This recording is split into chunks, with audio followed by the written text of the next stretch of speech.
Good morning, everybody. I've got Tracy Lawrence on the line. How you doing this morning? I'm great, Jason. How you doing, buddy? Oh, pretty good. I was going over some notes last night, looking around, and is it true you're from Foreman, Arkansas?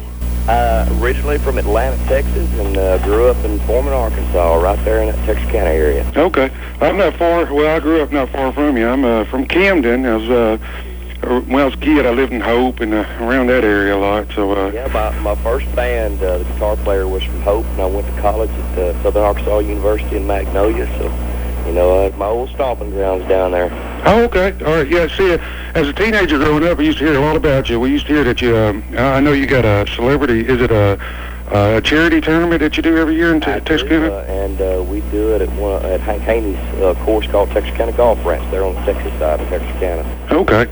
I noticed that that's coming up sometimes September, isn't it? No, we do it in the spring. So okay. It'll be coming up probably the last week of April. Okay. All right. Well, you know, I used to hear you guys had a homecoming concert that you would do every year along with your Texarkana golf tournament. Now, tell me what it's like to go from small town Foreman, Arkansas, around Texarkana, and go to Nashville.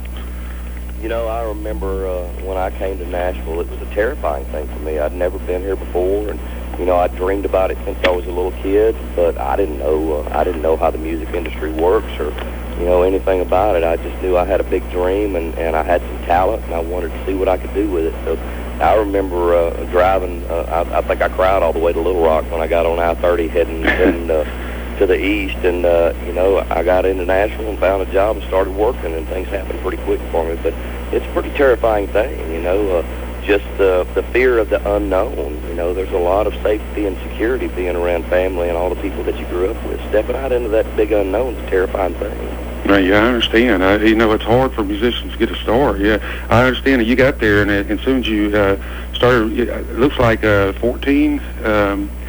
Let's see, you got 14 number ones? 18 number one records. 18. Yeah. Wow. My first number one record on the gospel charts a couple of years ago. And, you know, just different R&R charts and different things over the years. Collectively, I've had 18 of them. Wow. Yeah. So now you're doing, let's see, you got a Lawrence Music Group along with your new single, but you're also doing a lot of stuff yourself, right? Oh, yeah, everything's in-house now. I've had my own management company since '95, so I've been, you know, running my career for a long time, but just opened up a new imprint, so this is the first project out on that.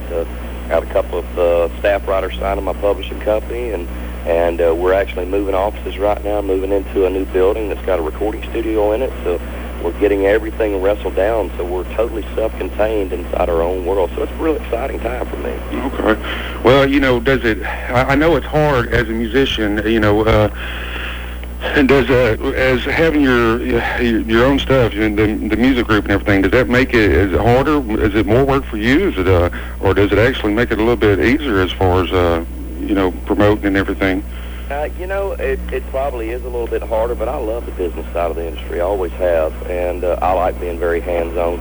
It was hard. I was home a day and a half in the month of July. I was out on the West Coast, and there were a lot of things that we were working on that it's just I had to leave some things laying on the desk for a while because it's really hard to manage things when I'm that far away, especially with our office upside down and the process of moving and all that stuff. So I've really been playing catch-up in the month of August.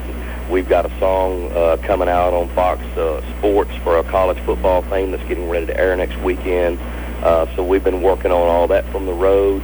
You know, I've got an album that I'm trying to get done for Cracker Barrel for next year, another studio album that I've got to finish recording by the latter part of this year, so I'm glad to be settling back in where I can get some work done in town. Right, okay.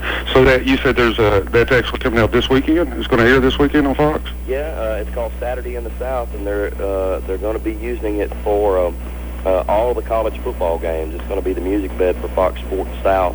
All season long, so we're planning on doing a video shoot for it the first part of September.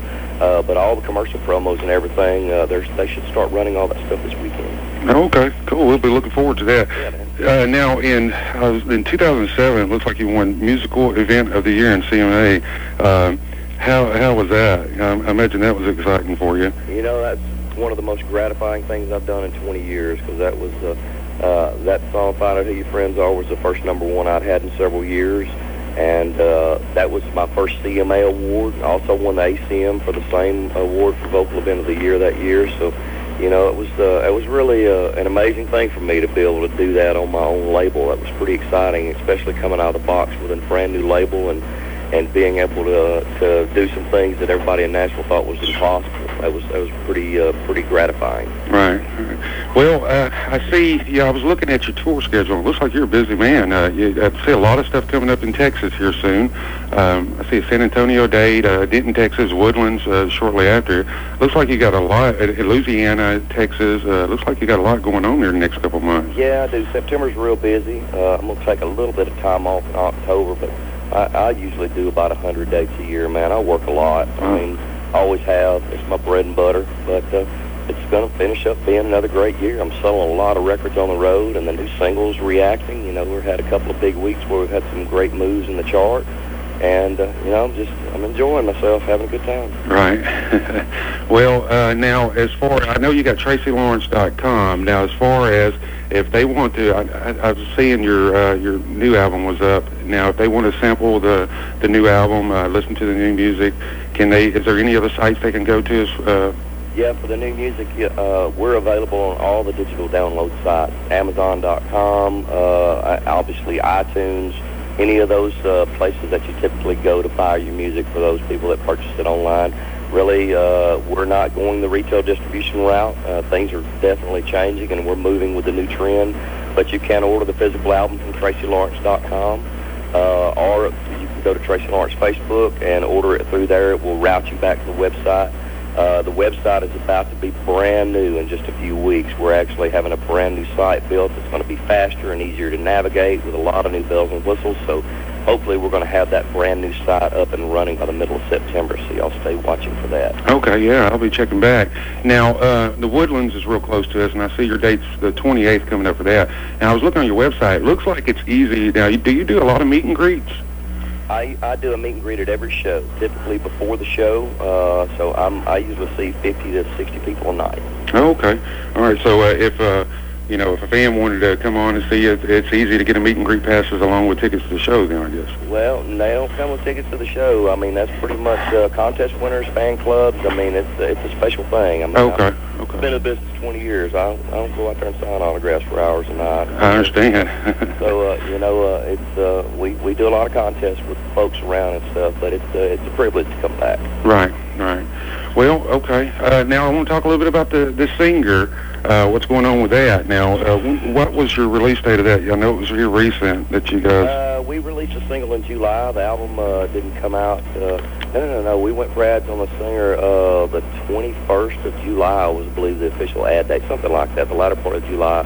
So we've had several good weeks. We're getting real close to cracking the top 40. Hopefully we'll have another big move this week. And so it's doing really well. Okay, well, I see you climbing the charts, and it's a real good song. We've been playing it here a lot, so I get a lot of requests for it.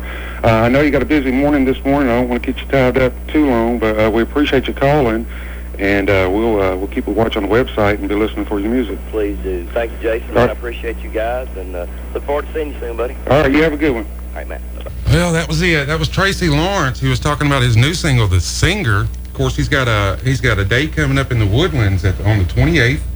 You can catch him San Antonio the 26th, Denton, Texas the 27th, and he's going to be in Texarkana September 16th, Waco October the 8th, Grapevine, Texas October the 16th. Of course, there's dates all around real close to us, Louisiana, not very far. So you go to his website, TracyLawrence.com, and be listening for the singer. Of course, he's got that. You heard him say that he's got that coming out on Fox Sports this weekend, so you definitely want to listen for that.